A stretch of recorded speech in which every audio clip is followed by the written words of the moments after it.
입동을 앞두고 바쁜 틈새였지만 주말이면 가을을 마중 나갔고 가을 속으로 걷다가 이제 가을을 보내야 할 때가 왔다. 더위 기세가 꺾이지 않았을 때 지혜인 텃밭에 피던 하얀 부축꽃에서 가을 김새를 느꼈다. 용추 계곡에 피던 선홍색 물봉선꽃은 가을 들머리를 장식했다. 이후 둔덕에서 미살령을 넘으면서 마타리를 비롯한 가을 야생화를 탐방했다. 감제 너머로는 숙부쟁이와 구절초꽃을 완상했다. 의림사에서 인성산 임도 따라 부제고개를 넘어 상평으로 내려섰다. 대암산에서 산등선 따라 신정봉을 거쳐 용제봉을 오르기도 했다. 양미지에서 작대산 트레킹길에서 도토리를 줍기도 했다. 요등에서 술무생태 공원을 따라 걸으며 갈 때보다 더 장관인 이삭이 핀 무럭새의 열병을 받아보기도 했다. 본포에서 길곡을 지나 남지까지도 올라갔고 삼랑진에서 강변 따라 원동까지도 다녀왔다. 지난주 금요일 카풀지기가 운전하는 차에 동승해 퇴근길 거가대교를 건넜다. 주중 머무는 연초와 장목 연안 산자락은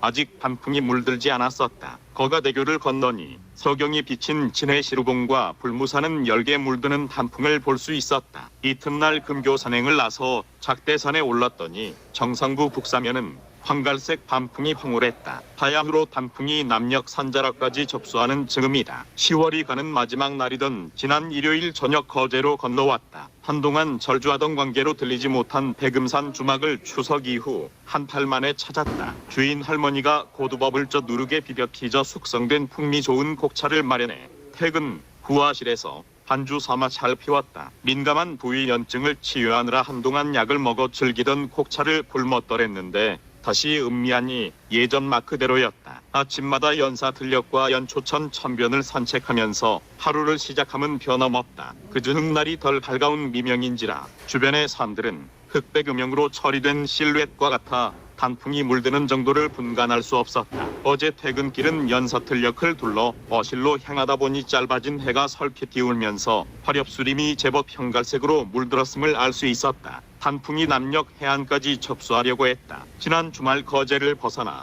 창원 근교 산자락에서 봤던 단풍색과 같았다. 진해만을 사이에 두었지만 단풍이 물드는 시차가 있었다. 이번 주 창원으로 복귀하면 근교 산이 화렵수림은 이제 단풍이 완연하게 물들어가지 싶다. 해발고도가 그리 높지 않아도 황갈색 한풍은 정상부가 더 짙어져 아래로 물들어 내릴 것이다. 봄날에 잎이 돋는 연두색은 산기슭부터 물들어 정상부로 올라갔었다. 11월 첫 주를 보내고 주말을 앞둔 금요일이다. 달력엔 작은 활자로 음력으로 10월 초하루였고 이틀 뒤에 입동이라 적혀있다. 며칠 전까지 미명의 새벽에 길을 나설 때 보았던 눈썹 같은 금은 다른 일은 아침 볼 수 없었다. 초승달은 초저녁 서녁 하늘에 잠시 보이다가 사라진다. 나는 초저녁이나 한밤중엔 밖으로 나올 일 없는지라 보름을 지난 하염달이나 금은달은 자주 보는 편이다. 연사들녘 한복판 농로를 따라 걸으니 요즘 일교차가 큰 날씨이긴 해도 아침 공기가 그렇게 차갑진 않았다. 날이 희뿌옇게 밝아오는 속에 연사들녘에서 바라보인 연초 삼거리는 엷은 안개가 번졌다. 엊그제 별을 거둔 논바닥은